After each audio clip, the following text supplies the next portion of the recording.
Hi there, YouTube. Bed Bath and Bongs here. Thank you for joining me. Today we're going to be delving into the beginnings of Prohibition and kind of look at the situation there about how exactly it is that the federal laws got on the books against marijuana. So first things first, let's look at our nefarious crew of characters. We have William Randolph Hearst, we have Andrew Mellon, and Harry Anslinger. We have publishing magnate William Randolph Hearst, born in 1863 and passed away in 1951. He built his media empire after inheriting the San Francisco Examiner from his father. He challenged New York World publisher Joseph Pulitzer by buying the rival New York Journal, earning attention for his yellow journalism. Harry Jacob Anslinger. He was born on May 20th, 1892, and passed on November 14th, 1975. He served as the first commissioner of the U.S. Treasury Department's Federal Bureau of Narcotics during the presidencies of Hoover, Roosevelt, Truman, Eisenhower, and Kennedy. Andrew William Mellon, sometimes known as A.W. Mellon, was born in March 24th, 1855, and passed away on August 26th, 1937. He was an American banker, businessman, industrialist, philanthropist, art collector, and politician. He came from the wealthy Mellon family of Pittsburgh, Pennsylvania, and established a vast business empire before transitioning into politics. He went and become the United States Secretary of the Treasury from March 9th, 1921 to February 12th, 1932. Our story starts in 1913 when Henry Ford opened his famous automobile assembly line to start producing the Model T. He opened a plant in Michigan where they successfully experimented with biomass fuel conversion, proving that hemp could be used as an alternative to fossil fuels. What this meant for Ford was that he could now not only produce their own raw materials to make cars, but he could make the fuel to run them as well. The discovery was horrible news for a man by the name of Andrew Mellon, who owned much of the Gulf Oil Corporation, a company who had just recently opened their first drive-through gas station. Andrew Mellon was the Secretary of Treasury under President Herbert Hoover and owned the sixth largest bank at that time, Mellon Bank. His bank was a primary financial support of petrochemical company by the name of DuPont. DuPont was developing and patenting many different forms of synthetics from the fossil fuels, including the synthetic rubber, plastic, rayon, and paint that GM used to coat their cars. However, Mellon Bank was most heavily invested in DuPont's sulfur-based process, turning wood fiber into usable paper. In 1916, Mellon's investment began to look like a money pit when the U.S. Department of Agriculture chief scientists processed paper from hemp pulp and concluded that paper from hemp was favorable in comparison with those made with wood pulp. In the 1930s, a man by the name of William Randolph Hearst invested heavily in the thousands of acres in timberland to make wood pulp for most of the newspaper industry. He was the owner of a large newspaper company that was read by more than 20 million U.S. citizens in 18 key cities, and arguably one of the most powerful men in American history. Since Hearst didn't want any competition from the high-quality hemp paper, he had to do something. He soon teamed up with DuPont, who was providing Hearst with the chemicals he used to preserve his papers at the time. Together they would take hemp completely off the market. The DuPont Corporation was persistently lobbying in Washington, D.C., while Hearst began a racist smear campaign in his newspapers. A quote from one of Hearst's papers: "Marijuana influences Negroes to look at white people in the eye, step on white men's shadows, and look at a white woman twice." How fucking dare he? Twice?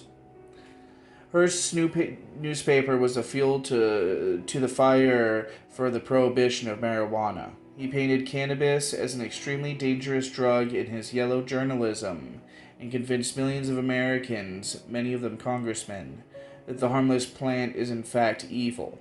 Films like Reefer Madness had the public blaming cannabis for everything from car accidents to death. Are we having fun yet? Let's continue. The Federal Bureau of Narcotics was an agency of the U.S. Department of the Treasury and was established in 1932 by an act consolidating the functions of the Federal Narcotics Control Board and the Narcotic Division. Andrew Mellon appointed his niece's husband, Harry J. Anslinger, as the chief of the newly consolidated agency. Anslinger testified before Congress by saying, "Marijuana is the most violence-causing drug in the history of mankind. Most marijuana smokers are Negroes, Hispanics, Filipinos, and entertainers. Their satanic music, jazz, and swing result from marijuana usage. This marijuana causes white women to seek sexual relations with Negroes." He often used propaganda stories run by Hearst's newspapers while lobbying.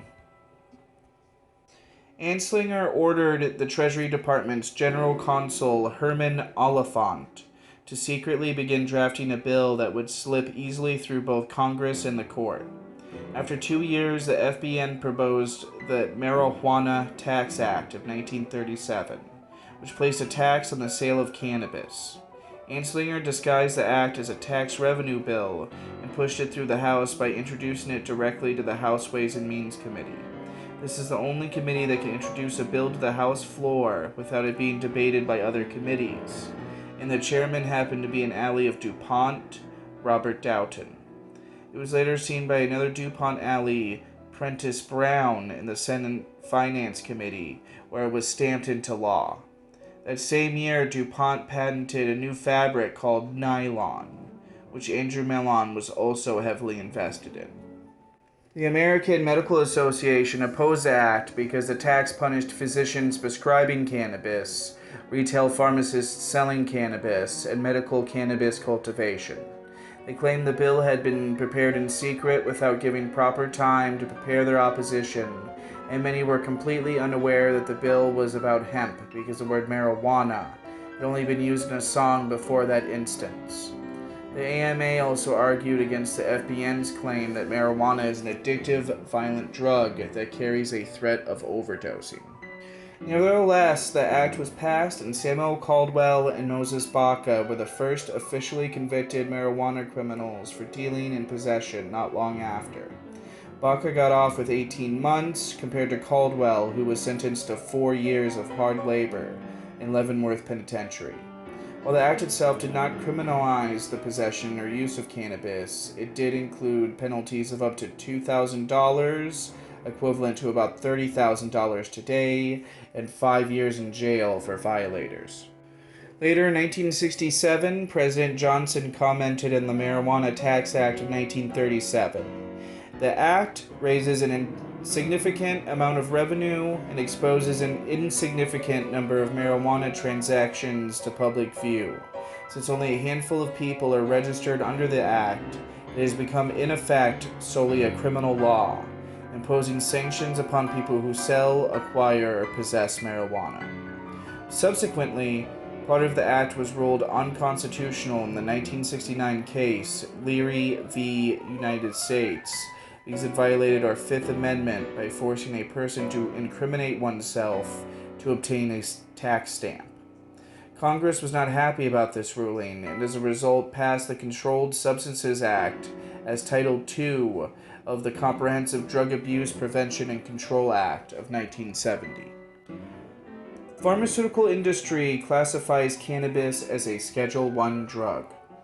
The Comprehensive Act required the pharmaceutical industry to maintain physical security and strict record-keeping for certain types of drugs. It classified drugs into 5 different schedules, Schedule I being the hardest of the drugs based on the potential for abuse, which is undefined in the Act. Current accepted medical use and accepted safety under medical supervision. Marijuana was classified as a Schedule I drug by the pharmaceutical industry, claiming the drug had no proven medical benefits and is an addictive and dangerous drug. Now let's ask ourselves something. Why would the pharmaceutical industry, the same companies who in the early 1900s produced hemp medicine for decades, make a claim like that?